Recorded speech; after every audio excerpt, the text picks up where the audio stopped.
এই রকম তারকাখচিত সংসদ এর আগে কখনো দেখা যায়নি। বিভিন্ন তারকা বিভিন্ন রাজনৈতিক দলের হয়ে এবারে প্রতিদ্বন্দ্বিতা করেছেন এবং তারা জিতেছেন, এবং তারা সংসদ যে আলো করে থাকবেন তা বলাই বাহুল্য। যেমন রয়েছেন হেমা মালিনী, রাজস্থান থেকে বিজেপি সাংসদ, তিনি আগের বারের সাংসদও ছিলেন এবং সেই কারণে তার উপস্থিতি উজ্জ্বল হবে তা বলার বাহুল্য। রয়েছেন কঙ্গনা রানাওয়াত, হিমাচল প্রদেশের মান্ডির মেয়ে কঙ্গনা রানাওয়াত মান্ডি থেকে নির্বাচিত হয়েছেন।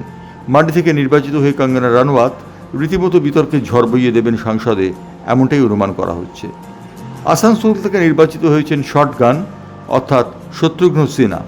শত্রুঘ্ন সিনহা পরাজিত করেছেন সুরিন্দর সিং আলুওয়ালিয়াকে, এবং শত্রুঘ্ন সিনহা যে তার বাক্যবাণের বন্যা বইয়ে দেবেন সংসদে তা বলাই বাহুল্য। রয়েছেন কলকাতা থেকে যাদবপুর বিজয়ী সায়নী ঘোষ। সায়নী ঘোষ ইংরেজি, বাংলা এবং হিন্দিতে কথা বলার ব্যাপারে দর, সেই কারণে সায়নী ঘোষ অবশ্যই এবারের সংসদের একটি উল্লেখযোগ্য সংযোজন। দিদি নাম্বার 1 রচনা বন্দ্যোপাধ্যায়, তিনিও থাকবেন সংসদে।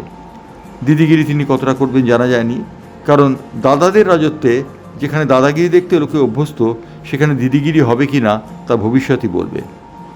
রয়েছেন আরও একজন অভিনেতা সাংসদ দেব। দেব অবশ্য এই নিয়ে তৃতীয়বার সাংসদ হলেন। দেব অর্থাৎ দীপক অধিকারী তার গ্ল্যামার দিয়ে ভরিয়ে দেবেন সাংসদ তা বলাই বাহুল্য। ভোজপুরি সিনেমার 2 নক্ষত্র রবি কিষেন এবং মনোজ তিওয়ারি দুজনেই রয়েছেন এই সংসদে বিজেপির সদস্য হিসেবে। রবি কিষেন এবং মনোজ তিওয়ারির উপস্থিতি নিঃসন্দেহে এই সংসদকে উল্লেখযোগ্য করবে। এছাড়াও রয়েছেন আরও কয়েকজন তারকা যারা তাদের দীপ্তিতে ঝলমল করে দেবেন সংসদ, অর্থাৎ 2024 লোকসভা নিঃসন্দেহে তারকার আলোয় উদ্ভাসিত হবে। ব্যুরো রিপোর্ট, বাংলার পালস টিভি।